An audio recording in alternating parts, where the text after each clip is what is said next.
ಭೂಮಿಯ ಮಾಲೀಕತ್ವಕ್ಕೆ ಸಂಬಂಧಿಸಿದಂತೆ ಸಮಸ್ಯೆಗಳಿರ್ಬೋದು, ಅಥವಾ ಎರಡನೇದೇನಿರ್ಬೋದು, ಆ ಭೂಮಿಯಲ್ಲಿ ಕೃಷಿ ಭೂಮಿಯ ಒಳಗಡೆ ಉತ್ಪಾದಕತೆಯಲ್ಲಿ ಸಮಸ್ಯೆ ಇರ್ಬೋದು, ಕಡಿಮೆ ಉತ್ಪಾದಕತೆ ಇದೆ.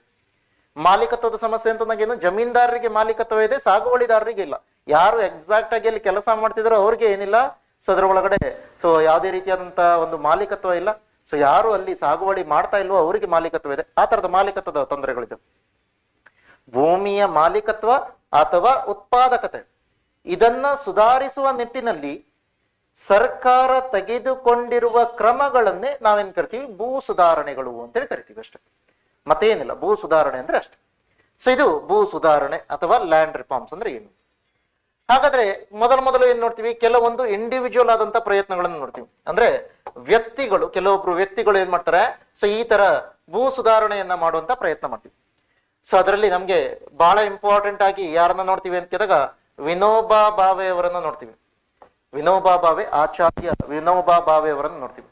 ಸೊ ಇವರು ಎರಡು ರೀತಿಯ ಚಳುವಳಿಗಳನ್ನ ಮಾಡಿದ ರೀತಿಯಲ್ಲಿ, ಅಥವಾ ಅದನ್ನ ಜಸ್ಟ್ ಚಳುವಳಿಗಳು ಅಂತೇಳಿ ಕರೆಯಲ್ಲ, ಅದರ ಬದಲಾಗಿ ಏನ್ ಮಾಡ್ತೀವಿ, ಭೂದಾನ ಮತ್ತು ಗ್ರಾಮದಾನ ಅಂತ ಕರಿತೀವಿ.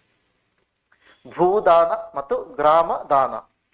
ಸೊ ಅದ್ರಲ್ಲಿ ಏನ್ ಮಾಡ್ತೀವಿ, ಭೂದಾನ ಅಂತಂದಾಗ ಯಾರು ಭೂರಹಿತ ಕೃಷಿ ಕಾರ್ಮಿಕರಿದಾರೋ ಅವರಿಗೆ ಹೆಚ್ಚಿನ ಭೂಮಿಯನ್ನ ಹೊಂದಿರುವಂತವ್ರು ಜಮೀನ್ದಾರರು. ಇವನ್ ವಿನೋಬಾ ಭಾವೆ ಅವರ ಕುಟುಂಬ ಕೂಡ ಜಮೀನ್ದಾರರ ಕುಟುಂಬ. ಅವರೇ ಹೇಳ್ತಾರೆ, ನನಗೆ ಇರುವಂತ ಭೂಮಿಯನ್ನ ನಾನೇನ್ ಮಾಡ್ತೀನಿ, ನಮ್ಮ ಊರಿನಲ್ಲಿರುವಂತ ಭೂರಹಿತ ಕೃಷಿ ಕಾರ್ಮಿಕರಿಗೆ ತಲಾ 1 ಎಕರೆಯಂತೆ ಹಂಚುತ್ತೇನೆ ಅಂತ ಹೇಳ್ತೀವಿ. ಸೊ ಅದನ್ನ ನಾವು ಭೂದಾನದಲ್ಲಿ ನೋಡ್ತೀವಿ. 1951ರಲ್ಲಿ ಭೂರಹಿತ ಸಾಗುವಳಿದಾರರಿಗೆ ಏನ್ ಮಾಡ್ತೀನಿ, 1 ಎಕರೆಯನ್ನ ಹಂಚ್ತೀನಿ. ಮೊದಲು ನನ್ನಿಂದನೇ ಶುರು ಆಗ್ಲಿ. ಸೊ ನನ್ನಿಂದ ಸ್ಟಾರ್ಟ್ ಆದ ನಂತರ ಬೇರೆಯವರು ಕೂಡ ಏನ್ ಮಾಡ್ಬೋದು, ಬೇರೆ ಜಮೀನ್ದಾರರು ಕೂಡ ಈ ತರ ಮಾಡ್ತಾ ಹೋಗ್ಬೋದು. ಸೊ ಅದೇ ರೀತಿಯಲ್ಲಿ ಗ್ರಾಮದಾನ ಅನ್ನೋದನ್ನು ಕೂಡ ನೆಕ್ಸ್ಟ್ ಸ್ಟಾರ್ಟ್ ಮಾಡಿದ್ರೆ 1952ರಲ್ಲಿ. ಸೊ ಅದ್ರಲ್ಲಿ ಏನ್ ಮಾಡ್ತೀವಿ, ಗ್ರಾಮ ಸಭೆಗಳಿಗೂ ಕೂಡ ಭೂಮಿಯ ದಾನವನ್ನ ಮಾಡುವಂತ ಪ್ರಯತ್ನವನ್ನ ಮಾಡ್ತೀವಿ. ಅಂದ್ರೆ ಕಲೆಕ್ಟಿವ್ ಓನರ್ಶಿಪ್ ಅನ್ನ ಕೊಡುವಂಥದ್ದು, ಗ್ರಾಮ ಸಭೆಗಳಿಗೆ ಭೂಮಿಯನ್ನ ದಾನ ಮಾಡುವಂಥದ್ದು.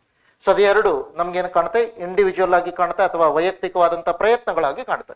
ಸೊ ಇದನ್ನೆರಡನ್ನು ಕೂಡ ಮಾಡಿರೋರು ಯಾರು, ಆಚಾರ್ಯ ವಿನೋಬಾ ಭಾವೆ ಅವರು.